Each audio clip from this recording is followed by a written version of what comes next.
மதிப்புக்கும் மரியாதைக்குரிய அன்புக்கும் பாசத்துக்கும் என் இதய துடிப்புகள் ஆகிய புகார் பெட்டியில் பயணிக்கக்கூடிய குழுவினுடைய அனைத்து சொந்தங்களே, அனைவருக்கும் என்னுடைய இந்த வீடியோ பதிவு மூலியமாக மகிழ்ச்சி அடைகிறேன் உங்களை தொடர்பு கொண்டதற்கு. இந்த புகார் பெட்டியில் மூலமாக பல கோரிக்கைகளுக்கு பல முயற்சிகள் மூலியமாக பல சேவைகள் செய்யப்பட்டிருக்கிறது. அனைவரும் நன்கு அறிவீர்கள். அதே நேரத்தில் சில விஷயங்கள் இப்போ நம்ம பேசும் பொழுது நிறையா விஷயங்கள் இருக்குது. அது எல்லாருமே நீங்கள் அதுக்கான பதிவுகள் போட்டிங்கன்னா ரொம்ப நல்லா இருக்கும். ஏன்னா யாருமே பதிவுகள் போடாமல் இருக்கீங்க. அதனால் அவங்கவுங்க பதிவுகள் போட்டால் ரொம்ப அருமையாக இருக்கும்.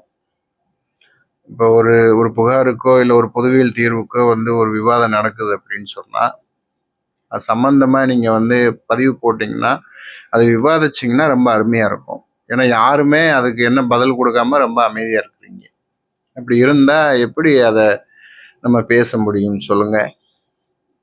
அதனால் புகார் பெட்டி மூலிமா முதல்ல நம்ம தளத்தில் கம்ப்ளீட்டாக நம்ம ஊரை சார்ந்த எல்லாத்தையுமே இணைச்சு நம்ம எல்லாரும் ஒற்றுமையோடு இருந்து நம்ம ஊருக்கு தேவையானது என்ன எல்லாரும் பேசி ஆலோசனை பண்ணி ஒவ்வொன்றும் செயல்பாடு கொண்டு வருவோம்.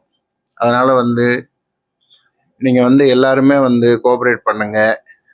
பிறகு நம்மளுடைய குற்றம் நம்ம ஊருக்கு நடுவில் இருக்கக்கூடிய அந்த குளத்தை சுத்தப்படுத்தி அது ஃபவுண்டேஷன், அதாவது பேஸ்மெண்ட் இருக்குது. நமக்கு கிரவுண்ட் ஃப்ளோர் 2வது விஷயம் பேஸ்மெண்ட்டாக இருக்கிறதுனால அதை அதாவது எப்படின்னா ஒரு ஃபங்க்ஷன் கார்டனாக நம்ம அதை செயல்பாடு கொண்டு வரலாம்.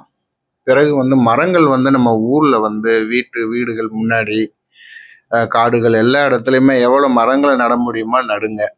ஏன்னா மரங்கள் அதிகமாக இருந்தால் தான் ஊரில் மழை பெய்யறதுக்கான வாய்ப்பு இருக்குது. பிறகு ஊர் குளிர்ச்சியாக இருக்கிறோம்.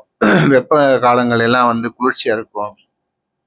மரங்களே இல்லை நம்ம ஊரில்.